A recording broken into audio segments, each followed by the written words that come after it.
From the current Club World Cup winners to an absolute mess. Men sent off every game for Chelsea FC, who just haven't been on it. Due to United being the banter club, Chelsea have gone under the radar, losing their first game in the Champions League, then losing a few games in the Prem, leading to some saying there's pressure on Enzo Maresca's shoulders already. However, today gets the benefit of the doubt if he gets Chelsea firing, as with a few objectives we aim to make Chelsea the world's best team again, lifting that Champions League, but like I say, after completing some tasks. As yes people, here we go again with Chelsea in FC 26. As you can see, we've got live points on with all these injuries. I can't speak. Live points on, as here we go. I'm very excited for this one. Not a massive squad, which I expected for the Blues. Probably down to all the loans out, though. Look at this. You can go down 2 pages. With Nicholas Jackson still out on loan, Mike Penders, also Kendry Paez. Chelsea's squad should not be struggling. I'm sorry. I know they've not got the top tier of players. They have a lot of good ones in the squad, but they do have enough players to carry them through, like Caicedo and like Palmer. When they do have some wingers in Pedro Neto, who's not the highest rated, they still should be up there with Liverpool and Man City for me, because they've had better days with less money they're spending right now. And right now, sitting in 6th isn't good enough. They've lost and drawn more than they've won, despite having huge budgets, as at the moment 145 mil, but we cannot sign anyone ourselves because we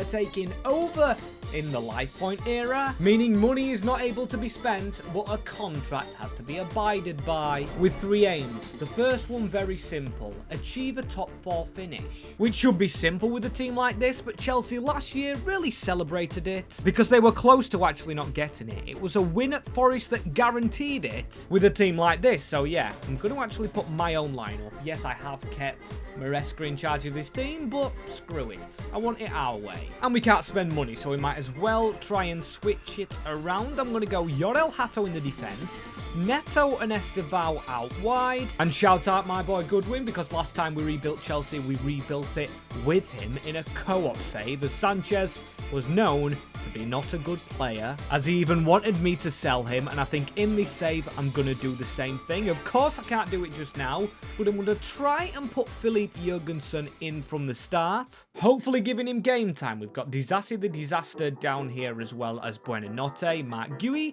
and Garnacho.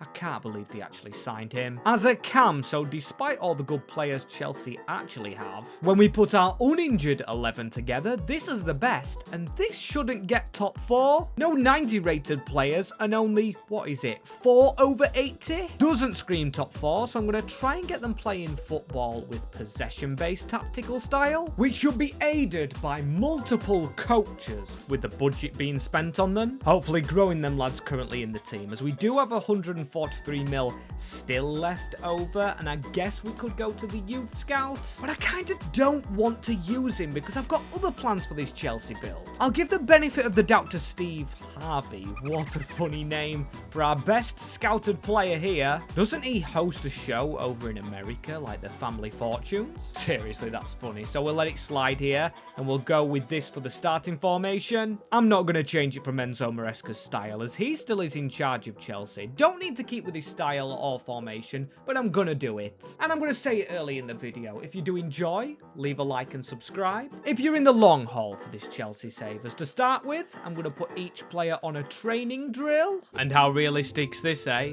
Bank dilemma with Chelsea. We've lost a lot of our budget, reducing it to 71.8 million, which was already enough already, and 71 is already enough with the amount of players they've signed. Looks like something dodgy's going on with the Blues. And this is brilliant for our first season. The second thing that comes through is a wage leak. Tension in the dressing room, as after all there's 45 players. When you just thought things under Todd Bowley could not get any rougher, not only is there money trouble, but player trouble, as they're all unhappy. I'd be shocked if this team gets into European competition, as at least when the players did come back from their injuries that went into the team, like Cole Palmer, like Caicedo, almost at a 90 rated. He should be winning the Champions League, but the aims is top 4. And that aim, I don't think, is very simple. Especially with the players we have here, we could not loan out any of the new ones. So Steve Harvey unfortunately can't go to the MLS to go and run his TV show, as I do want Caicedo as a centre mid, or maybe even a centre back. I'm going to change this Chelsea team up if we don't get that top 4, but in order to change it, I'm already thinking ahead, so I'm actually going to take Santos off that CDM drill. As on second thoughts, I saw how attacking we actually were as Neto goes to the left-hand side, but again, I'm going to go Cam for him, as hopefully it all makes sense at some point. There's the highest rated if you wanted to see them. And the top scorer at the club is João Pedro, and I, for one, feel very sorry for our man Liam Delap. Joined Chelsea, was on fire, suffered an injury, now forgotten. As Yoral Hato I actually forgot about. He's going to centre-back, a left-footed one. I'll show you the formation I plan to go on to in a second, as that's definitely not top 4. Chelsea go and finish 10th position, at least above the laughingstock of Manchester United, above the team we sign all our players from Brighton Hove Albion. In 12th, Liverpool finished top of the league, Arsenal, City and Villa. We've still got our first objective to complete. But hey, at least we do win a trophy, the Emirates FA Cup. That is one in the bag for the Blues, who don't go without silverware too often. They do go without it, however, in the Carabao, losing to the Southampton, or to the Saints as Cheltenham Town, doing a run I hope my club Grimsby Town do. In real life, we're in the round of 16 against Brentford, which I've just booked tickets for, in the Carabao Cup. As crashing out of the Champions League, crashing down our budget due to financial audits on the club, and players all falling out. This is a terrible first season with the Blues. So top 4 needed again. I know we've got a lot of decent players at the club, but I am going for this tactic, the 4-3-2-1. Used to be overpowered in career mode, and I do want to keep that false 9. I want 2 shadow strikers, our shadow strikers scoring most of the goals, which I plan to be Estevao as one, the 19-year-old wonder kid, and Cole Palmer as the other. They should score more than João Pedro, who realistically could be the sitting man himself. And that means we need another midfielder, as Caicedo I even spoke on dropping into the defence. With Enzo being the controller, the dictator in that midfield, then we've got Chalobah. Yeah, I might just swap them around for a little while before we get our midfielders in, as here we have a choice of some. We've got Kellyman, who's not good enough. Castledine, the same. Kendry Paez fits into that cam slot. He's just a bit weaker than Estevao. And Santos I forgot about. Right, Andreas Santos will be in my starting 11, as the issue with changing to this shape is we've got to commit all our players to it, meaning even more changes like Dario Esugo. Players like Tyreek George, before they get a loan out, have to be cams, as we kind of are screwing over the likes of Pedro Neto, Estevao and Gittins. And we're going to start the mass spread of players out of the club. Raheem Sterling is the first one, and I feel good for him because he's been begging for the move. Union Berlin have got him, good luck to him over in Germany. As David Datro Fofana follows him, well, doesn't follow him, he's going to Spain. Follows him out the door, that is, as Badashil. These centre-backs that are at Chelsea, no offence to them, I just feel are so mediocre for the Blue Coat group. And I was just about to say this season I didn't want to spend any money because I wanted to give some different players a chance, like Estevao in that cam position, because the only signing I had in mind was a cam. Trying this new formation, I wanted another player that fit there. And sorry, in centre mid as well, as I've sold a few players, but it's actually going to stop me selling players is this message we've received from the board. Because why sell every single fringe player when we know we're not getting the money next year for them? And I don't think we'll manage to spend all 300 mil we've been gifted from this year. So we're going to have to sit on a big squad again. We're probably going to have to loan players out this year, as I've tried to cook up a loan for Tyreek George, the very exciting playmaker, and also Mike Pender's the goalkeeper, because I'm not going to be using him this season. I am going to stick with this starting 11, despite it not being the best on paper in the league. I want to stay realistic, and I want to stay in the blue group, as one player they've signed in real life is Emmanuel Omega. However, just because I have the choice right here, I'm not going to sign him just yet, because I'm not going to play him in this career mode, and why just buy him to sit on our bench? Instead, I'm going to get a low-rated player who's young, who I know will get some game time under my management, and doesn't cost that much despite us losing our budget next year. This is Felix Le Marechal, who actually have we not signed already this year as well, as we can change his position to a centre mid? Only took him 2 weeks. With a lot of players changing around, we've got Pedro Neto to a cam, Moises Caicedo to a centre back. Now this one I'm very interested in, as it's nowhere near his actual position, but we've got 290 rated with him next. And Enzo Fernandez doing very well.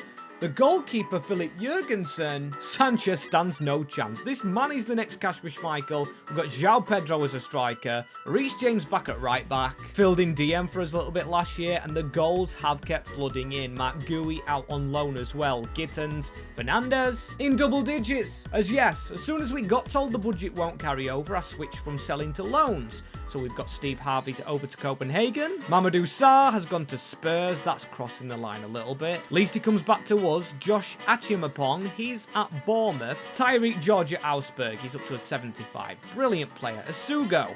We've even got Garnacho at the club doing well. I think Romeo Lavia went to an 83, and this is looking more like Chelsea. Strong centre-back pairing, very good strong team. Shame about Estevao at 20 now, 83 rated, replaced by Gittins at a 86, only 2 years older. Don't know why it was in my head that Gittins was very old, as when we changed this up on the bench, that looks brilliant. Not many reserves to go around. Oh my days though. Oh my days. Despite the team we have, we finished 5th in the Premier League, meaning we still haven't completed that first objective. And until that's done, we can't move on with the contract, and the second objective is massive. This may take a while, as we even miss out in the Community Shield 1-game finale, which we should be winning the FA Cup, taken away from us again, as it's trophyless. Even Tottenham, who have one of our centre-backs on loan to them, managed to pick up a trophy. And maybe I spoke too soon, as we did win the Europa League, and we do get another shiny trophy. So the ball keeps on rolling. We get our young players back in Tyreek George, Penders, Azugo, Achimapong, Sarr and Gui. Who do we just give a first team chance, because this first team can't get in the top 4 as it is, as Jurgensen's picked up an injury. Fantastic. Sanchez is back in goal, and the budget didn't carry over, but it's massive again in 2-4-3. 100 million, which is wow, just wow, as the next club we sign isn't going to be from Strasbourg, but the next club we sign from is not part of the Blue Group, but where Chelsea take all their players from, as I thought Ayari would be higher rated. I swear in a save earlier in the year, he got to like an 88, and I really wanted to sign him, as a lot of rumours with Baleba going to United. I really could see Chelsea being the team to swipe up and get him. Just like they did Caicedo, and there's other centre mids at Brighton. O'Reilly has all the play styles, but come on. Baleba just has the quality. So my plan going into this Chelsea rebuild was to actually not sign like crazy, but after the first 2 seasons, I've got to get the big players in. As last year as well, we got the message again on paid players, and Baleba's race to the top on 170 grand a week. Hopefully worth it though, as he can train to be a centre mid. I was a bit worried. And he's going to go onto the left hand side. Santos across, Lemarichal to the bench. That's right, one of the players we just signed, as the bench does look, well, not weak, but for Chelsea kind of weak, with Liam Delap. Fraud watch, I will say. We even sold Jackson to Brighton, doing business the other way around, and they do have the Greek men in Zimas and Kostoulas. Even Ruta, who I know when you change to a striker, can improve a lot. He's going to be one I'm watching, but please Chelsea, just don't disappoint in season 3. And it's all about the money with Chelsea. Going into this season where it's crucial we get top 4,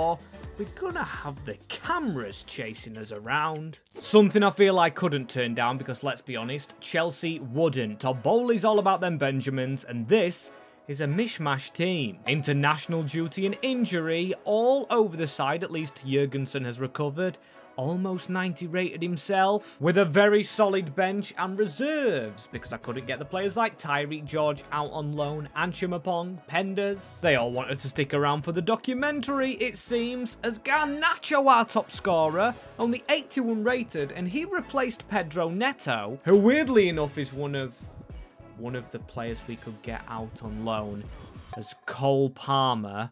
It must have been a release clause paid by Arsenal. What? Betrays Chelsea. We've been following transfer patterns with Strasbourg and Brighton, and he follows the transfer pattern of Chelsea players. going ahead and moving to Arsenal. But they couldn't beat us for the title. Second again for Arsenal because Chelsea come out on top. We've gone and won, I think that is 3 trophies. FA Cup, Europa League, Premier League. They're all getting better. And that is the top 4 we have finished in, so get in. Finally off that first objective. Meaning the second one, it is going to be the same as Man United and the last rebuild we did with them, which is to win 3 major honours. We've got to win 3 trophies from now on. By the way, if any video, any challenge, any team you have recommendations for a contract with some objectives on it, leave them down below. As we finished in the FA Cup semi-finals, losing to Liverpool, we could have beaten Leeds. If we would have gone and got through as Cole Palmer's Arsenal blow us out of the way in the Carabao finale. And in the Champions League, hammered by Atletico de Madrid. But there's a Super Cup, which should be a trophy, easily Chelsea winnable. I'll take it as a trophy. Now we need to win 3. Oh my days, but why do I open my mouth? Because we go ahead and lose it to Paris Saint-Germain. A season 4 now with Chelsea, and we still need to win 3 trophies before moving on to the final objective, which may be guessable, and Baleba can be a centre mid. As now I'm genuinely stumped on where the signings come in, because with Esteval replacing Cole Palmer, I actually do like that he's in the team. Finally getting his opportunity. Yorel Hato's now to an 87 rated. Can't really see them all because of the international duty, which has gone on for ages. Here we go, 91, 91, 91, 89. Right, so a lot of players are growing, but we haven't made a signing statement ourselves as manager. Or whatever we are, because Enzo's still in charge.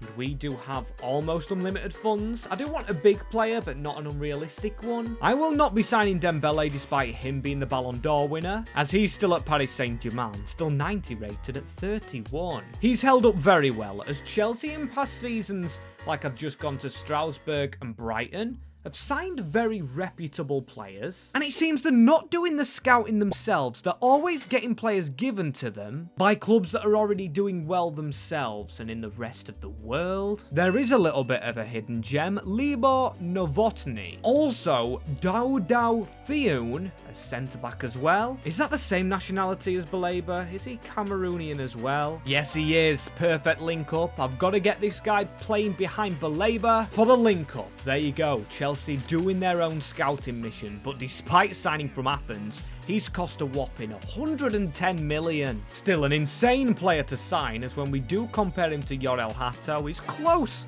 on a few stats, but then again, Hato's still superior, and I rather enjoyed that, finding a hidden gem, so I want to do that a little bit more. Liga Portugal I'm going to check next. Might not be talent in every country, as surprisingly not, but there's Quenda, who I believe signed for Chelsea. Not given to us in this save, and Alfonso Velasco. We don't have much backup for Marc Cucurella, so I'm going to take him on. He's never going to take Cucurella's spot, and at least this guy doesn't cost over 100 mil. And for that reason, I'm going to keep on going. Now I'm going to check the Austrian Bundesliga to find myself another gem, Tobias Seidel. Do we really need him? I'll show you guys him in a minute, but when I do check the Premier League top scorers, one that's just caught my eye is Rio Naguma out at Nottingham Forest. One that Chelsea let go, and he's now an 81 rated at 20, and also Liverpool's let him go on a permanent. Very weird move. But how's our stars got on? I mean, our first team is just absolutely in a world of its own.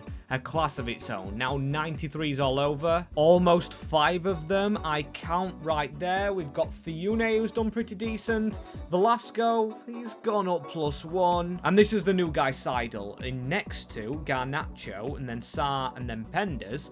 Now we're actually stunting growth for youngsters because we're not actually getting them playing, as one of our best investments, apart from Carlos Baleba, is Le Marechal. He's improved drastically. Since moving over from Strasbourg, we've still got 40 players here, and now 4 over 90. Let's check the top scorers though, or check the top scorers. Enzo Fernandez netted 30, João Pedro only with 13, and we did loan a player to Brighton the other way. Usually Brighton to Chelsea, not Chelsea to Brighton, as you can see in the Premier League. Haven't won it this season because Man City back on the ball. Arsenal down to 9th though. Cole Palmer will be fuming. Must not be eating his chippy chips and scoring goals over at the Gunners. With 3 trophies needed, and I am counting that one because of the big scoreline, the fact that it's Liverpool, and we've got the Community Shield. So that is 1 of 3 ticked off. Just 2 more to go now, and that adds, I think, already 3 in the cabinet. And make that 4, the Emirates FA Cup. Could we get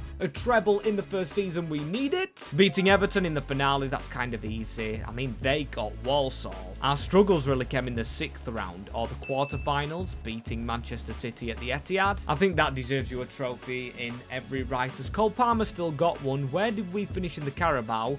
We lost on penalties to the unbeaten Palace. In real life, I'm obviously speaking, and we did do well in the Champions League phase. Midtjylland did as well, you know. What a shock run from, I think it is the Danish team. That put us in the quarterfinals. We beat Sporting. We beat Dortmund on penalties. We did beat Arsenal and Cole Palmer. And we got revenge on Paris. The Champions League is won. We have done a treble in the first season of needing to. And when we go back to the contract, the final objective is to win the Champions League. However, this doesn't count because this counts as our 3rd trophy needed to unlock the next challenge. So yeah, we've got to go and do it again. Talk about pressure to go back-to-back for the Champions League without Cole Palmer at Chelsea after winning it already. Yep. It's an objective, alright. Can't say the team's bad, though, and I can definitely see them doing it again. Now, our reserves get bigger. We've got a Sugo back who doesn't fit into even our bench. As Garnacho, I'm going to squeeze on there ahead of Paez. He probably deserves it. In fact, Paez can come down here. He's going to the rotted pile of top reserves. So I might try and loan out, but I am going to focus on this team for now. Due to having 4 cams, I am going to look for a new starting striker. Unfortunately, getting rid of the Brazilian link up front because João Pedro, yes, he scores goals, but he can play cam himself. Maybe instead of working with Estevao, he actually works against him, but 114 weeks. No, I'll keep him there, and I'll just get someone ahead of him. And I'll say it for a 3rd time, because I've got to. We got the wage thing come up again. I don't want to keep on showing the same thing. There's 436 million. I say while showing you the budget again. But we need to get a player on a reasonable wage. Yet again, a really good player who will take us to that next level, which we aim for, like an Mbappe. But obviously, I'm not going to sign Kylian. I just mean someone like him, not a bench player, as he's got 99 pace. I think Spain is the place to find them, though. Spanish players are always nimble, and therefore I think good in front of goal. And Julian Alvarez was at Manchester City. I believe at the same time as Enzo was a coach there, and he has played with Enzo Fernandez at the Argentine team. So we go from a Brazilian link-up to now an Argentine one. Obviously bringing him in, and we have had to pay a release clause. I do have strict transfers on, so almost 200 million. Really feel sorry for Liam Delap, but it's got to be done. He goes to the reserves as Alvarez joins the high-rated, and the high-rated team of Chelsea aiming for Champions League success at the double. And that was a mouthful, wasn't it? As these are the best rated players. Again, we've got Jurgensen with an injury, like I think he's had previously before, meaning you know who's probably played. We've got Alvarez at that 90 still. Jamie Gittins, really good form from him. The man who made the move from Dortmund impressing in a Chelsea shirt, as the Argentines, they've linked up here at the Blues. Goals galore for the men through the middle, and this formation I'm yet to use in-game. Hopefully we do reach that UCL finale, as that's the aim, not the Premier League. But taking the Premier League by a point over Manchester City will never go amiss. That is another title for Chelsea. And in a video rebuilding them, I'm not going to knock it, as we got beat by them in the Community Shield. They got beat by Bournemouth in the FA Cup. This is going full circle. Carabao should be us beating Bournemouth, but it's not. Manchester City winning another trophy, so despite us beating them to the title, they must be very good, but they haven't gone unbeaten in the Champions League phase. 21 goals scored, 24 points. 7 conceded gives us a chance to get that revenge on Paris Saint-Germain, and then take some anger out on Real Madrid. We've shared Jose Mourinho, who was at the bridge the other day, and of course we've already rebuilt Benfica under him on the channel. Linked should be somewhere down below. And then we beat Marseille on penalties to reach a Champions League final with Chelsea against Newcastle. As we do get back-to-back finales, and Newcastle's team, apart from goalkeeper, hasn't changed much. How did they actually do in the Premier League? Let's have a look, because they're not in the top few. 9th in the Premier League, but reached a UCL finale. Can't say we haven't done that before, as Hato hasn't been playing. Same as Mike Penders, but he's going to have to step in goal ahead of Philip Jurgensen. Picking up that injury? Tell me that's Old Trafford. Go on. We'll have a game in England. No, I think that's Benfica by the red. I'm still trying to tell, but it says at the bottom, it just said Munich. I'm guessing this is the Allianz. Has the Allianz lost its licensing? I don't know. I didn't get a read of it. And Yoriel Hato's unfit in this team. Lewis Miley starts for them. Joe Willock, ex-Arsenal, where Cole Palmer, obviously, I bet he's enjoying watching Chelsea in this finale. And now we've got to run on here. Our false nine, though. Alvarez leaves the ball into Andrea Santos. Now we're using the South American link-up all over the field. It's a shot.